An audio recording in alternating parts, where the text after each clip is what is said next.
Hello guys! Hello! This is for Pisces. Okay Pisces, welcome dito sa aking channel, Kapalaran 888. Welcome guys. So, titingnan natin yung message mo from, this is January 12. Okay, this is from January 12 hanggang 18. Okay, so January 12 hanggang 18. Tingnan natin, Pisces. Ano ba ang mensahe na kailangan mong marinig? Okay, wait lang guys. Okay. January 12. Okay, this is January 12. Alright, Pisces. Pumatay dito ng 1 card or 2 cards. Okay, number 30, number 10, Ten of Spade. Okay. Ang daming gustong lumabas, Pisces. Okay. This week, sinasabi ng bara sa'yo na ito ay possible, mag-iingat ka. You need to be careful, okay? Maging careful ka kasi posibleng mayroong family quarrels. Okay, so mag-iingat ka. Okay, number 47, number 30. So, meron ditong Pisces na posibleng ikaw ay ikakasal. Lalo kung babae ka. Kung babae kang Pisces, mag-iingat ka kasi posibleng yung kasal mo ay hindi matuloy. So, there's something discussion, pwedeng engagement mo this week and pwedeng hindi matuloy because of family quarrels. Okay? And ito naman, sinasabi ng bara sa'yo na kung ikaw ay may asawa, okay? Mag-iingat ka, Pisces, diba, yung mga third party kayo tapos may asawa kayo, mag-iingat kayo kasi posibleng ibalik sa inyo kung ano yung ginagawa nyo. And yun, dito sinasabi ng barahan na mag-iingat yung mga Pisces na malapit ng ikasal kasi pwedeng because of your in-laws and yung parents mo ay posibleng magkaroon ng cancellation ng wedding nyo or even engagement. So, mag-iingat kayo. Okay, na pa ba?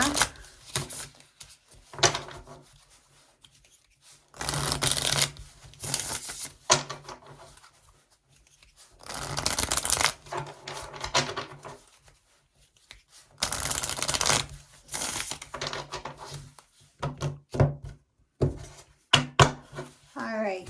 Tumatay dito ng 2 cards, Pisces. Alright, Pisces. 7 of Cups. Dito sinasabi ng bara sa'yo na mayroong mga Pisces ngayon na posibleng you will spend the whole week na mag-isip. Okay? Pwedeng marami kang iniisip, marami kang mga ini-imagine. So, since you're a water sign, pwede you're, nasa long distance relationship ka ba? Or pwedeng OFW ka, nasa malayo ka. And posibleng ang dami-dami mong mga gustong kainin, gawin, ganyan sa linggong ito.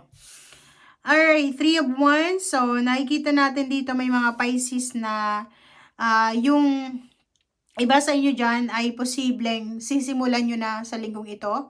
Pwedeng ito ay pagda-diet, magpapataba, new lifestyle change, or ano pa man. So, moving forward ka na. Kung sisimulan mo na siya sa linggong ito. Halimbawa, ilang taon ka nang nagko-contemplate, nagpo-procrastinate na magpapayat, magpataba, magbuntis, or kung ano pa man, mag-ipon ng pera. So, this week, sorry, sa linggong ito ay posibleng sisimulan mo na. Baby steps, okay? So, pwedeng sa linggong ito na yung simula ng plano mo. Alright, so next.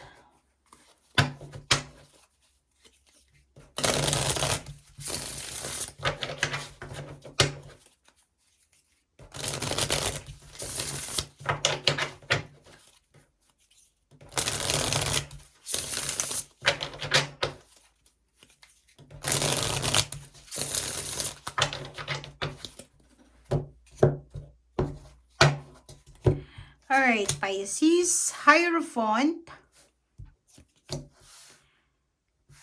6 of Wands, wow. 3 of Wands, 10 of Pentacles. Alright, kung makikita nyo guys, tingnan nyo. Tingnan nyo guys, okay? Nakikita nyo ba?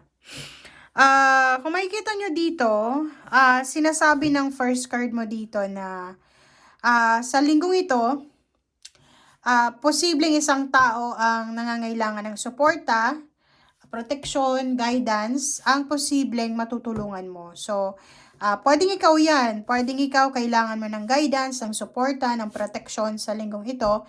And posibleng makahanap ka ng mga tao na susuportahan ka. Or maybe the other way around, pwedeng ikaw yung kailangan ng mga tao sa linggong ito. Four of Wands, sinasabi ng Four of Wands dito na there's a victory and success happening sa linggong ito. Posibleng ikaw ay nagse-celebrate ng isang celebration. There's a victory, there's a happiness, there's a celebration na posibleng mangyayari sa linggong ito. Okay? So, maybe you're celebrating with your family, with your friends, with someone. Word celebratory naman talaga itong possible na mangyari sa linggong ito. 3 of Wands, dalawa yung 3 of Wands mo.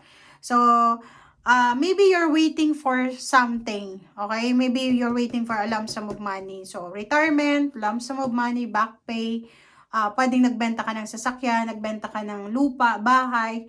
Or maybe you're waiting for a promotion or matagal mo na itong hinihintay. This is parang satisfied ka sa kung ano man na hinihintay mo. Kasi dito sinasabi na sa wakas, okay, sa tagal-tagal na paghihintay mo, natapos rin. Sa matagal na hinihintay mo, you are victorious. So, financially, sinasabi ng barahan na if you're waiting for a lump sum of money, 10 of Pentacles, possible na matanggap mo siya sa linggong ito.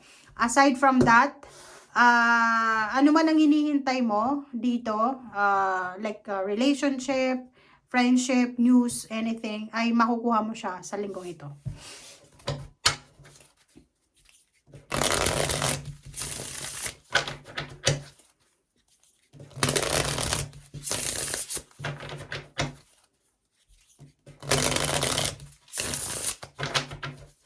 Alright.